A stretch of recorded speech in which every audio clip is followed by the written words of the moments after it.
Please be seated. We are here this morning for the submission of 3 different cases. The first case of Oscar Rocio and Maria Rocio versus Fridley and others is hereby submitted without oral argument. Our first oral argument today is State versus Pagliai. Is that how it's pronounced? In Iowa City, so I'm assuming so. Pagliai. All right. Ms. Carr, I believe. Oh, Mr. Carr. Oh, sorry. Saw the E-R-I-N, and I have a daughter-in-law. I bet it does. Sorry about that, sir. Mr. Carr. May it please the court? Opposing counsel? Michi? My name is Erin Carr, and I'm here to represent Ronald Pagliai in this matter. We have 3 issues that are going to be before this court today.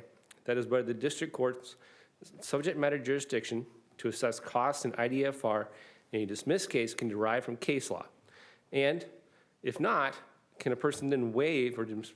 Pagliai waive, that court's lack of subject matter jurisdiction? Second issue, whether ordering a defendant in a criminal case to pay costs in IDFR in a dismissed case is a violation of due process and right to counsel. And 3, whether Pagliai's sentence is illegal, and if so, whether the defendant can bargain for that illegal sentence. Now, quickly to touch on the facts that bring us to this particular case. Mr. Pagliai had picked up a series of charges in late 2023 and early 2024. On February 15, 2024, by way of plea agreement, all 4 cases that he had pending were resolved in one plea agreement. There were 3 theft third charges, a Hy-Vee charge, a price chopper charge, and a Coles charge, and an interference with official acts charge. He pled guilty to the Hy-Vee charge and the Coles charge, and the state dismissed the price chopper and interference. The sentence that he received was 41 days with credit for 41 days served, and by way of plea agreement, he agreed to pay costs in all of the cases, including the dismissed cases. That's really what we're here about today. We're here to challenge the costs that were assessed in those dismissed cases, the price chopper and the interference with official acts cases. There's $160 with their filing fees that were assessed with those 2 cases combined, and $329.85 of IDFR. So we're here to appeal those particular assessments. It's our position, first and foremost, that the court lacks subject matter jurisdiction in order to make Mr. Pagliai pay these particular costs and fees associated with these dismissed cases. Now, subject matter jurisdiction implicates the authority of the court to address a certain type of case, and it cannot be waived like personal jurisdiction. Jurisdiction is conferred by either constitution or statute. Now, the unique thing about this case is all sides believe that there's no constitution or statutory right or authority of this court to go ahead and issue those costs. Now, what the state's going to argue later is it's assessed by case law. We'll look at Iowa Codes Chapter 910, which deals with the costs. Well, then, how do you distinguish the Petrie and McMurray decisions? A few different ways to distinguish those, Your Honor. First and foremost, Petrie and McMurray do stand for the fact they look at case law. And they say that they can go ahead and negotiate for a particular outcome of payment of fees for dismissed counts. Now, that's where the difference lies. In those particular cases, those are looking at multi-count filings, a singular case, though. And so they're talking about whether the parties could negotiate paying for costs, a certain level of cost, in that particular case. Why our case? In Petrie and McMurray, at least one. Which is what gives the court continuing subject matter jurisdiction over that case. Because see, the cases that we cited in our reply brief, TJW and Rasmussen, they sort of talk about how a court's subject matter jurisdiction will end at a certain point in time. Well, in those particular cases, that subject matter jurisdiction is ongoing, whether it is to deal with probationary matters, whether it's to deal with matters that could do with incarceration, or the statutory matter of the reasonable ability to pay. But in this case, with the 2 dismissed cases, weren't kind of the costs assessed at the same time that the dismissals occurred? Technically, it happens afterward. But the problem we also have is there's no way to then deal with the reasonable ability to pay those costs. Further, the district court had no statutory authority to issue the assessment of costs that it did. Jurisdiction end. Well, subject matter jurisdiction, according to the case law that we've reviewed and that we've cited, again, that being TJW and Rasmussen, ends the point in time for the dismissed case at the time that it is dismissed. Now, other cases can continue on, but basically what TJW talks about is, and it's a case that has deferred judgment. And what was wrong with that particular case was they issued the deferred judgment, but then they issued the restitution order. Now, had they done it the other way, there probably wouldn't have been an issue there because the court retained the jurisdiction during the pendency of the deferred judgment. But once that deferred judgment was issued and that case was dismissed, TJW stands for the fact that that's when that subject matter jurisdiction ended. So the subsequent order of restitution was not lawful. It was without authority that was not convicted by the court. Gosh, it seems to me that it all happens in one fell swoop. This kind of situation is super common in the district court. And with the stroke of my pen, which eventually became the press of a button, I did everything at once. And so when I was dismissing charges, it was of an open case. And when I was assessing court costs, it was of an open case, because until I press send, it is an open case. So it's all happening at the same time. But the actual imposition of the cost happens after you close that case. So you dismiss the cases, and then you pronounce your judgment in the full cases. Not only that, but then we had the fact that the IDFR is not even known for usually a month or two afterward. So we have these fees and these costs that are being assessed a month or two afterward to a case that's been dismissed with no statutory or constitutional authority to actually administer those.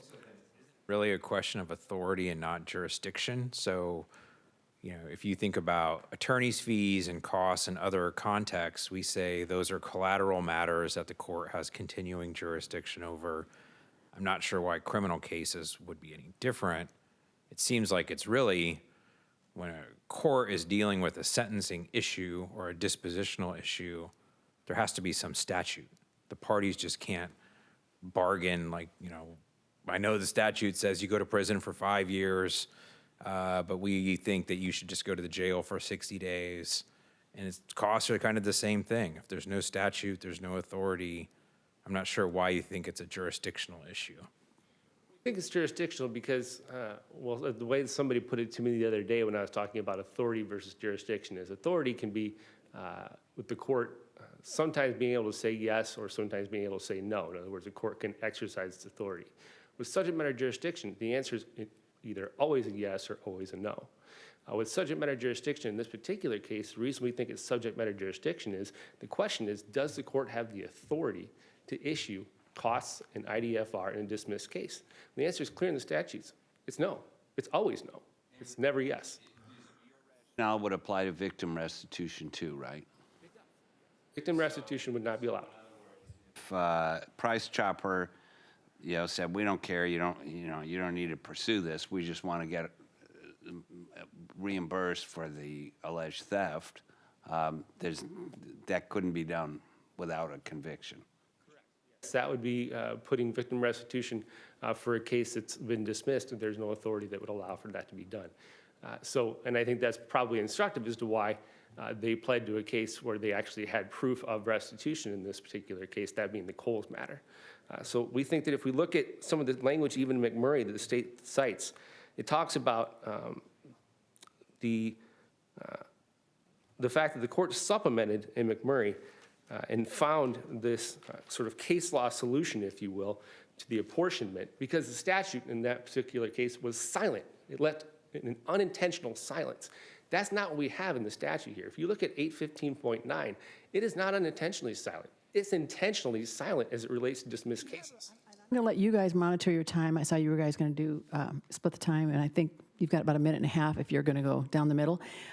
Let's assume that you are successful in your argument that the charges shouldn't have been assessed to him on the counts that were dismissed. What is your relief requested? How does that look? How does that unfold? Is it just those charges are taken off his ledger and everything else is as it is? Is the whole deal blown up? Are all charges back as they were? How does that look? Is it retroactive? Are we blowing up something that's been going on for years? I'm going to be conscious of my time here. I don't believe it needs to be retroactive. I have had a chance to read the Woody case and the Rasmussen case since I briefed this issue, and I think the remedy would be consistent with those particular cases, as the factual basis for the plea is sufficient. There's minimal harm to the state. There's not a whole lot they negotiated for here. The costs aren't going to be paid by them.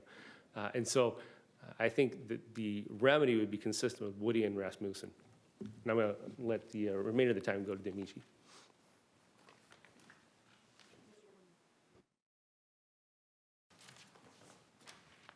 Thank you, and may it please the court. Alex Kornya for Amici ACLU of Iowa, Fines and Fees Justice Center and Public Justice.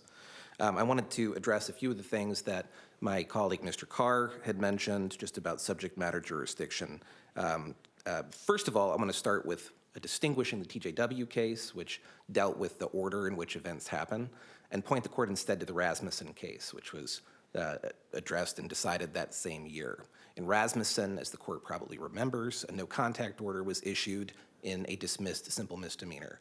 The no-contact order was agreed to prior to the dismissal of the case, so we didn't have the same potential timing issue that we did in TJW. However, in the Rasmussen case, it was determined that there was no jurisdiction. Going then to remedy, to add to what my colleague Mr. Carr said, there was in the argument some discussion about what the proper remedy would be, whether the court should follow State v. Soretti and say that the entire agreement needed to be renegotiated, or to follow State v. Woody, which said that only the sentence needed to be addressed at a resentencing, a limited remand for resentencing. In the Rasmussen decision, without citing Woody for this principle, the court did choose the Woody route and simply remand the case for resentencing, which we think is generally for these types of cases the proper remedy when the only issue is, was there debt issued in a dismissed case? I don't think was a plea agreement, was it? And to the, that was what was addressed in the briefing and in the argument. There was an agreement to have the no contact order entered in that case that was later challenged.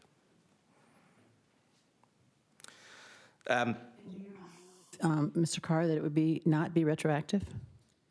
Yes, Your Honor. I mean, I think that to the extent that, but I think we have to define what retroactivity means.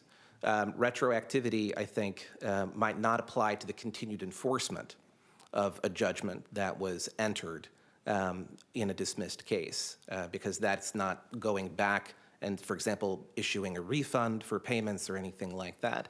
It's simply saying that we draw the line at this particular point in time that these judgments would no longer be enforceable retroactively. Judgments, you're saying you would not ask for refunds, and you don't think that would be appropriate, but there would no longer be collection on ones that have been going on for years?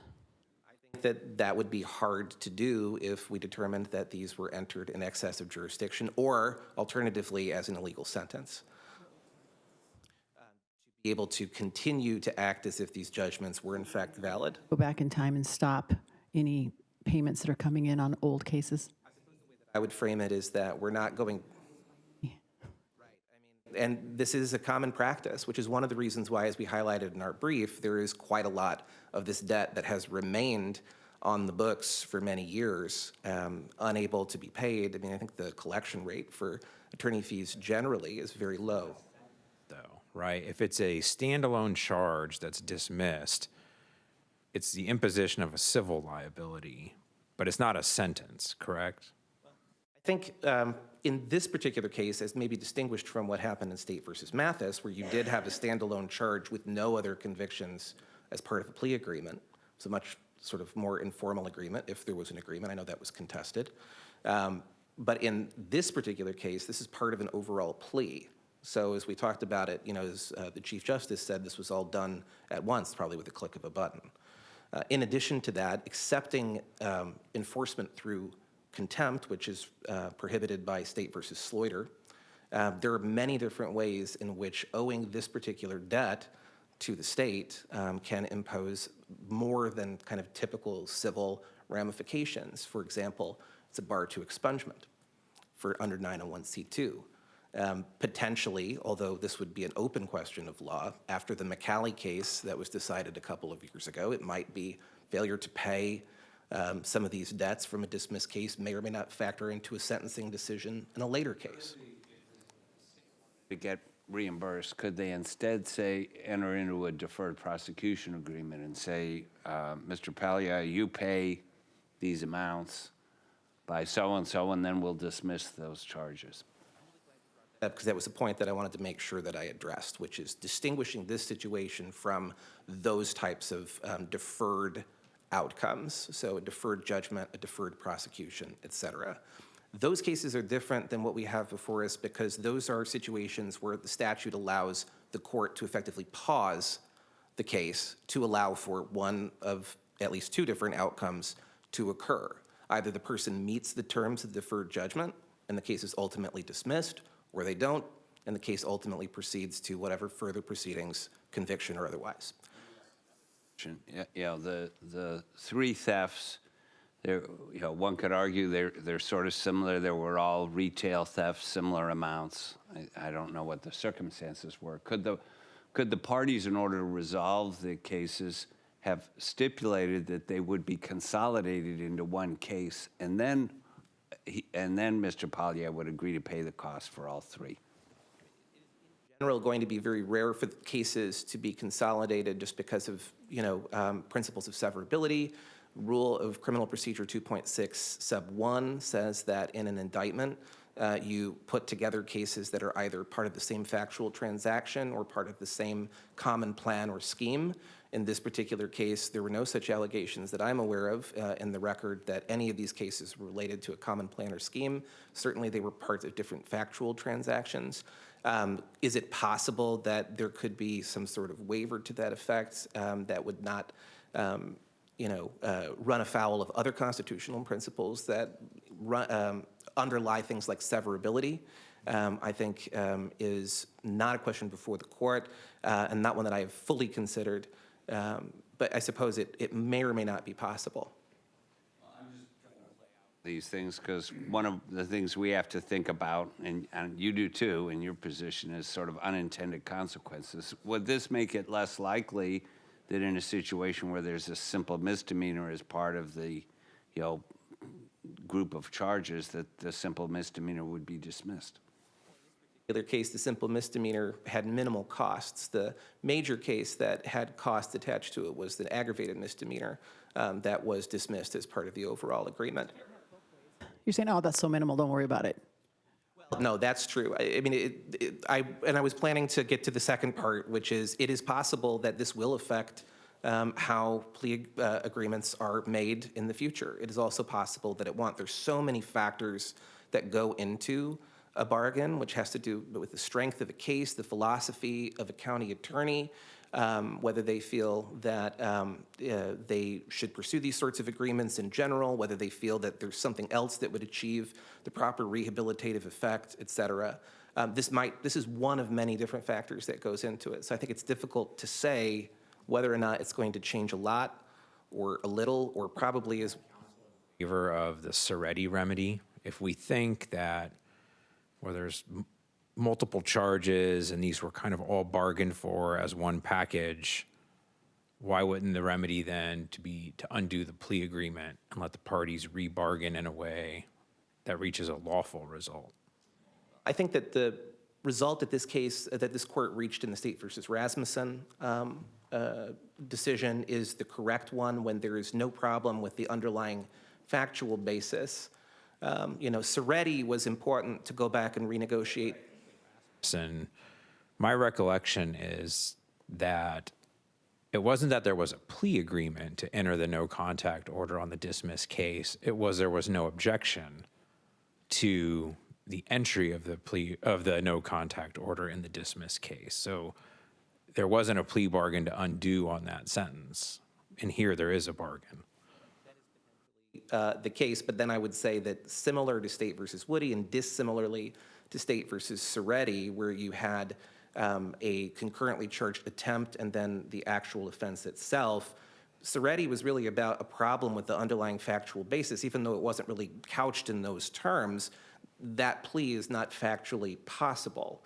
Here, that's not the case. All we are dealing with is the sentence and the consequence of the mix of convictions and dismissals, and it is much more factually opposite to Woody because there's no question here about factual basis for the underlying charges like there was in Soretti. And so that's why I think it's favor a plenary or reopen the entire resentencing if they're, a mix of factors. So is the defendant going to be in a dilemma? Be careful what you ask for.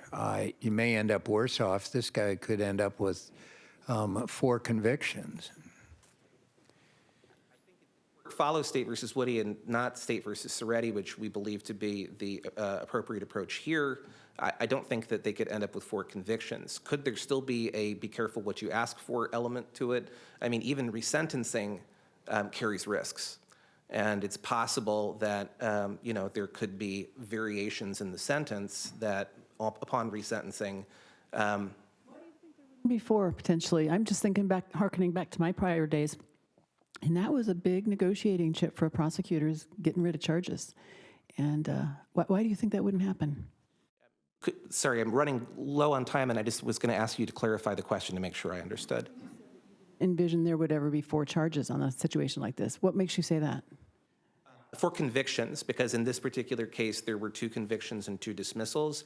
And I read from Justice Waterman's question that he was asking whether or not someone might, whether the plea agreement would be reopened, and that would be, in its entirety, dealing with both the convictions and also the sentencing for those convictions, which we think, as we've said, again, our position is that State v. Woody would apply, and so that would not be the appropriate remedy in this case. And I see that my time is up. The one to come back for rebuttal, is that correct? Yes. Okay, thank you. Mr. Banta.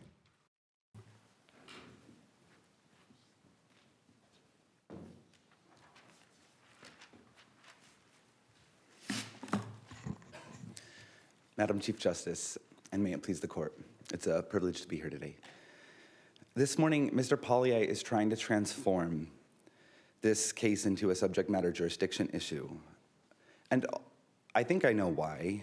If he can short-circuit the plea deal that he agreed to knowingly, voluntarily, and intelligently, then he can do something that this court has forbade. He can turn a good plea deal into an even better arrangement on appeal. And that's just one of the multiple ways that he's turning this into a subject matter jurisdiction case is just one of the multiple ways that he's trying to accomplish that transformation. So I've told you this case is not about subject matter jurisdiction. I'll tell you what it is about. It's a stare decisis case. Petrie and McMurray authorized the district court orders that were issued. If the district court lacked the authority to impose court costs and court-appointed attorney fees on the dismissed counts, it would only be because this court is overruling Petrie and McMurray when no one is asking it to do so. So what Mr. Pagliai says is that in Petrie, there was a judgment of conviction, and in McMurray, there was also a judgment of conviction. Isn't that correct? There was a plea deal, and there was a conviction entered onto certain charges, and there was a dismissal then entered on to other charges. Yes. Information. I don't recollect exactly how the cases are presented in Petrie and McMurray, and in the other case law as well. I frankly find it really hard to tell in the cases how things were charged, whether there was one trial information. If there was a charge of conviction in Petrie and it was a single case and a multi-count trial information, how does Petrie speak at all to the case of a dismissed charge with no convictions in the case file?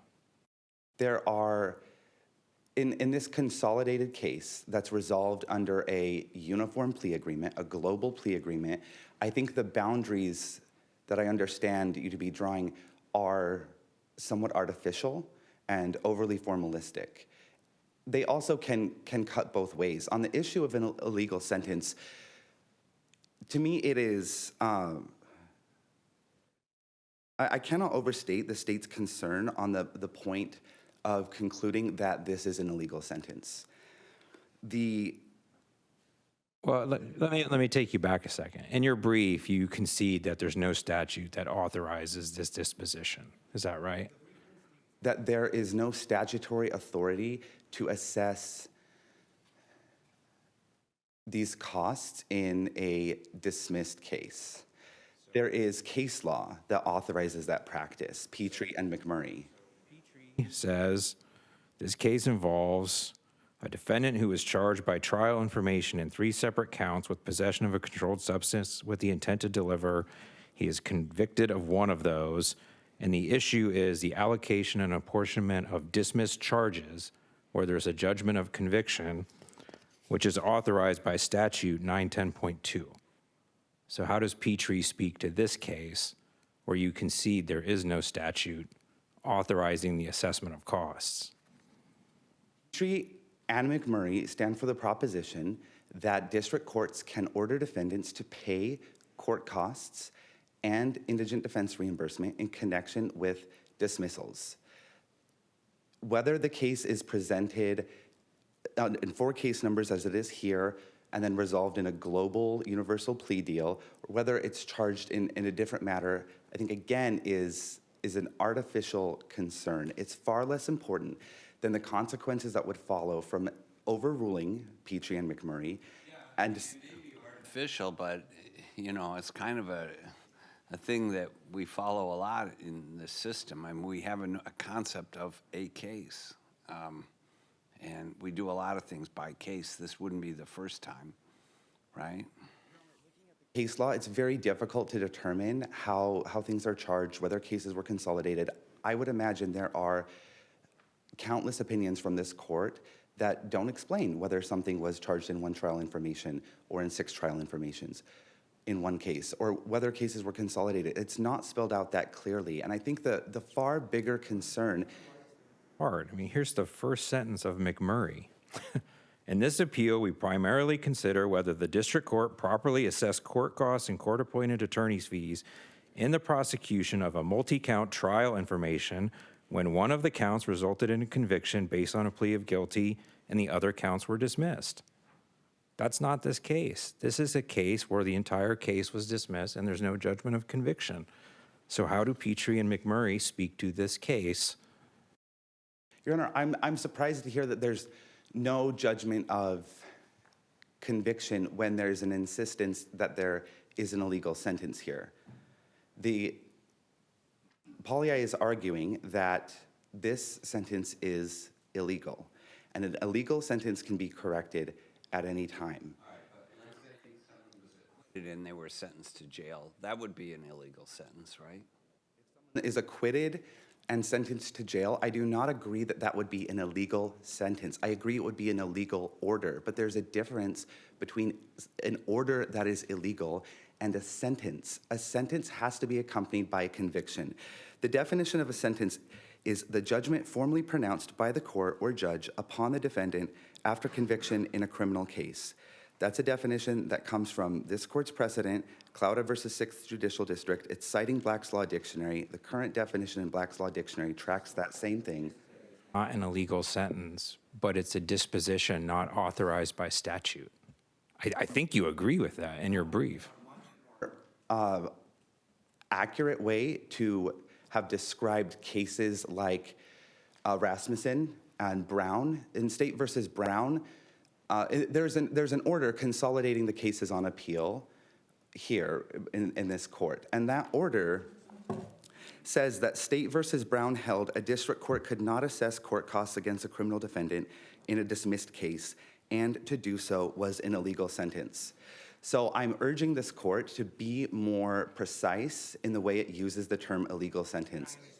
Concern because let's assume we say it was an illegal sentence that then could be attacked at any time by motion. Yes, I cannot overstate the state's concern on that point. Then it has to be timely challenged, as this case was, and it would leave undisturbed prior civil dispositions of cases that are not authorized by statute. That the district court's order here on page 3 of the consolidated order, which is styled as a sentencing order, I would not agree on page 3. That section that's about dismissal is illegal. I do think it would be far more accurate for this court, if it thinks it's illegal, to call it an illegal order and not an illegal sentence, because an illegal sentence can be corrected at any time. State versus Brown misuses the term illegal sentence. To my reading, State versus Rasmussen does as well. It describes what happened in Rasmussen as an illegal sentence. That is not accurate. It's an illegal order. It's an order That Rasmussen says it's an order without authority. So I would urge the court not to do that imprecise phrasing again here in this case. Order for the Unauthorized order, but if statute. So if there's no statute, it's by definition not authorized. authorizes it. This practice is authorized right now under Petrie and McMurray all across the state, and it's why the Court of Appeals has countless opinions in which it's following those. Agree to a plea agreement in which the charges were dismissed, but the defendant agreed to contribute to a local charity. It would not be an illegal sentence. I think that the district courts of the state have strong supervisory authority, which is rooted in the Constitution and conveyed as a matter of general jurisdiction under Iowa Code 602.6101. Question is if your position, I think, is the parties are free to bargain for whatever they want. So I want to know the limits of that. So why can't they say, if you agree to contribute to my favorite local charity, then we'll dismiss the charges? Why is that illegal or not legal? That the parties can agree to any term under the sun like this is a civil contract. Courts have a supervisory authority over plea agreements. The court would have a duty to step in and say, no, you cannot provide that sort of charitable contribution. You can't ask a defendant to contribute to the County Attorneys Association fund either. You can't ask because the court has supervisory authority to prevent plea agreements. Statute? No, the authority to engage in plea agreements isn't even set by statute. There's no provision of the code that authorizes plea bargaining at all. So this authority is coming from somewhere. I would suggest you root it in the Constitution or in the statute that conveys general jurisdiction over the courts or in the precedent that authorizes plea agreements in this state. And Too simplistically, but if it's not a question of subject matter jurisdiction, the court obviously has subject matter jurisdiction over criminal cases. And if it's not an illegal sentence, but rather it's a lack of authority, haven't we made clear that parties can waive objections to lack of authority, so when they agree to this, it's okay? that is the whole premise of plea bargaining. And again, plea bargaining itself is not rooted in statute. I combed through. I tried to find one. It's not there. So Nate. that's the rule of criminal procedure that authorizes plea bargaining. But if 2.10, it's actually 2.10, if 2.10 were written out of the rules tomorrow, I don't think anyone on this court would think that there's no authority to do plea bargaining anyway. So I understand that. I just want to make sure I understand the state's position. So you didn't write the brief, correct? So the brief concedes that 815.9, which allows attorney's fees to be charged to the extent of reasonable ability paid to the defendant in the event of either a conviction or an acquittal, doesn't apply to dismissals. Is that the state's position? The state's position, I think so. I want to be clear, though, about something in 815.9 that I think is really important. There is no mention of court costs in 815.9. So the amicus brief acknowledges this on page 24, and I think it's very helpful. When There's, sometimes the line between a dismissal and an acquittal is not all that hard to draw. I mean, it's not all that easy to draw. Like, what if the defendant moves to dismiss the charge on the grounds it doesn't state a crime? Or moves to dismiss the trial information on the grounds it's insufficient? And that's granted. follow your question. I'm just saying, I'm asking you, I just want to make it clear because, I have some questions whether 815.9 myself, whether it might also apply to dismissals in addition to acquittals. If it applies to convictions and acquittals, I'm not convinced it can't apply to a dismissal. The state conceded that it doesn't apply to dismissals. If that's the state's position, I'll move on. I don't think there is a problem with the fact that the statute used to refer to dismissals. The old version of the statute included the word dismissal. The current version of the statute omitted it. There is still a stray reference to dismissals, which, to be frank, is confusing. But I really want to emphasize the point that the court costs are not mentioned in 815.9. All Chapter 815, all of it is about indigent defense fee reimbursement. So if there's a concern that previously indigent defense fee reimbursement was allowed under the statute and then the dismissal word was removed, so there's no longer a basis to impose, that concern, I think, should fall away under legislative acquiescence in Petrie and McMurray. But even if members of this panel are not persuaded by the importance of legislative acquiescence, that whole concern does not apply to court costs at all. Petrie predate the legislative change? He did not. Petrie did. Petrie was actually decided the year I was born, so it's rather old precedent at this point. But McMurray came along after the legislative change and acquiesced. It came along, I believe, 7 years after the legislative change and necessarily acquiesces to what Petrie says. And we can infer that the legislature has acquiesced to what Petrie and McMurray say. Ongoing common practice statewide. Hypothetically, if we hold in this case that it's improper to agree to plea or to pay costs on dismissed counts, even in a multi-count case, will that trigger a wave of PCRs? Trigger a wave of PCRs. I think it could trigger a wave of motions practice where defendants are challenging their sentences at any time, and you don't have to do that through PCR. If it's true that something's an illegal sentence, it can be challenged at any time, and that is one of the defining characteristics of an illegal sentence. I also want to emphasize the practical concerns above and beyond the illegal sentence problem. There are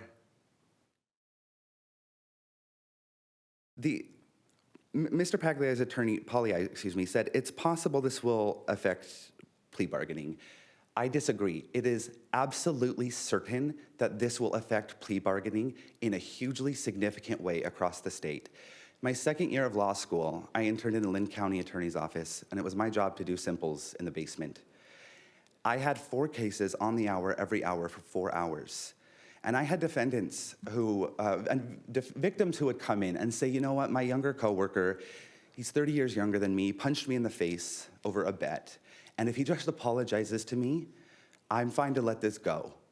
And, if that case involved a property crime where his glasses were damaged or something where he could get victim pecuniary damages from it, it would be a hugely valuable tool for me standing there to say, all right, if you apologize, we'll dismiss this at your cost, and then the court will assess victim pecuniary damages in the amount to replace his glasses or whatever property was injured in the course of that simple assault. That tool is so important to efficient dispositions, and not just efficient ones, but ones that extend clemency as well to defendants. This is not just the state trying to get through the inordinate number of cases on a simple misdemeanor docket. This is a tool that prosecutors use every day in the state and have for a long time to extend clemency. You on the commonality of it, but let's talk more practicality. Something that was brought up in the I call it the green brief, the amicus brief, is the practicality of just how little our state actually collects. If these numbers are correct, and I'm going to take them that they are, it looks like the collection rate ranges anywhere from 1.9 to 3%, and that's on cases. There's $15 million between 2014 and 19 in IDFR in cases where all the charges were dismissed, and the collection rate is 1.9 to 3%. That's abysmal. Would you agree with me on that? Is very low, Your Honor.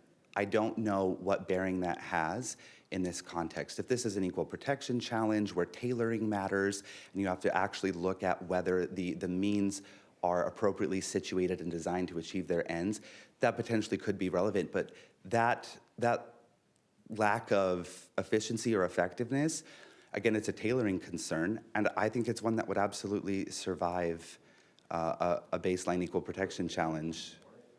If you really want to do incent payment to do what a lot of judges do, which is to say, I think Justice Mansfield referred to this, we want you to pay victim restitution before we dismiss the charges. So we're going to kick this case down the road for 20 or 30 days or 60 days.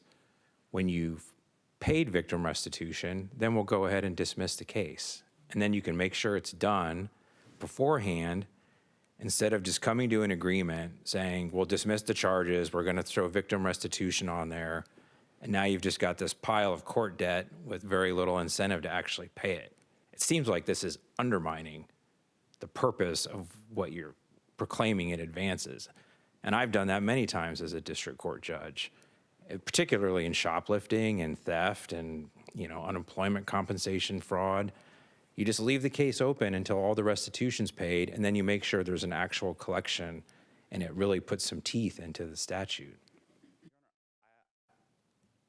To what I understand, that sounds like a more efficient way of doing things. I think there's a difficulty with restitution that this court has acknowledged in cases involving Chapter 910 cases.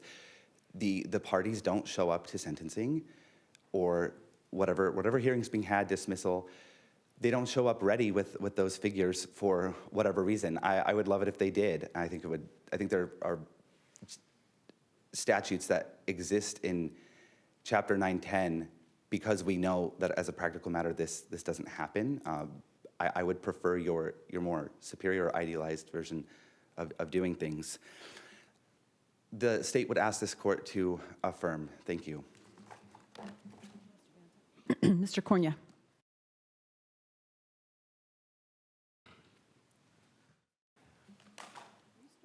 Addressing that proposal that Justice McDonald mentioned, which I think it does have a lot of bite. Is it just going to encourage prosecutors to just say, okay, on these 4 charges that are out there, you pay all the costs on these 2, and then I'll enter an order dismissing? Is that all we're doing, is putting it down the road, kicking the can down the road? Certainly, I think victim restitution, which is what Justice McDonald was referring to, is a little different than costs. It could work for both. I think that they're distinguishable. I think that the idea that Justice McDonald says that he's used as a district court judge for victim restitution is something that makes sense, and it's almost like something like a deferred prosecution or a deferred judgment, which we talked about is distinguishable here because we're not talking about assessing some sort of fee or cost or penalty as part of the final outcome of a criminal case. But I'm saying the same could be done for costs. A prosecutor could say, I will not dismiss until costs are paid. There's a couple of practical problems with that and sort of a larger scope problem with that. First of all, the main cost that we're talking about here, in this case and many other cases, is going to be reimbursement for indigent defense costs. That's not paid by everybody. That's paid by indigent people only, which is one of the reasons why the collection rate is so low, because it's a cost that's definitively assessed against people who the court has already determined did not have the funds to hire a lawyer. Secondly, from a practical perspective, we don't know how much the costs are going to be. In Pagliai's case, they didn't know how much the attorney fees were going to be. If you look at the dockets in all of those cases, the indigent defense claims were filed after, which is just a feature of how we do things because the clock is still running during the sentencing hearing, during the plea. The easiest path for a prosecutor would be to say no deals? I think that, again, as I said before, there are so many different things that go into the plea bargaining process. It's not simply, it's one tool in the toolbox. It's not every single tool. There are many different things that are considered by a prosecutor. As I said, the strength of their case, whether or not there's some other, From experience, dismissing charges is probably right up there at the top. I think that in my colleague Mr. Banta's example, in that particular case, when we're focusing on the victim and rehabilitative effect, the apology was probably the thing the victim wanted the most. What interest does the victim have in whether or not the costs of the case are being paid, especially for the attorney fees, which nobody even knows how much those are going to be at the time that these decisions are made. That's something that comes down the pike later. I think those are distinguishable, and I think that if you're looking at the rehabilitative effect and focusing on the victim, it's the apology that matters, not the costs. Do we need to overrule McMurray and Petrie to get the relief you seek? Both cases. First of all, I would say that the language about agreements in both cases is dicta, so to the extent that we're talking about overruling anything, but it is often followed in cited dicta, so, it's strong dicta. I don't think we need to overrule those cases, though, because those cases all deal with a single multi-count case, which, as I mentioned in the first part of my argument, according to the rules of criminal procedure and constitutional principles underlying severability, all have to be either factually part of the same factual transaction or part of the same common scheme or plan. This is not that case, nor was Lori Mathis's case that case. I mean, Lori Mathis's case didn't even have any convictions attached to it whatsoever. There was no plea agreement. There was no formality. There was, some dispute as to whether or not there was even an agreement because the judge never actually, at least according to the record in that case, it was not confirmed the judge ever talked to Ms. Mathis. Are we going to trigger a wave of PCRs or motion attacks? PCRs can't address debt. So I don't think that PCRs would be something that would be available because that's just prohibited under the PCR statute. As far as motion practice goes, I think that, there would be motion practice. I don't know that it is going to be particularly complex. I don't know what sorts of facts would happen in a case to determine whether or not debt had been issued in a dismissed case. In this case, it's pretty straightforward. In this case, it's actually more complicated than the Lori Mathis situation, which is frankly quite common, where there is no, again, as I mentioned, no conviction of any type to tie it to. Somebody where they have accumulated over the years various charges and have various debts, and you'd have to untangle that and figure out which one or two debts were related to dismissed charges and which portion of those debts is unpaid. Wouldn't that be a significant undertaking? Up, if I may have some extra time to answer. Okay. I would say that Iowa Courts Online actually keeps pretty detailed financial records that are apportioned by case number because as Justice Mansfield, as you had mentioned and others had mentioned, we think of things by case number, both because there is an administrative simplicity to that, which is important when you're administering as many cases as this system does, but also, again, because we look at those factual transactions or common schemes separately for lots of different reasons, including for things like sentencing. If I may have just a moment to wrap up.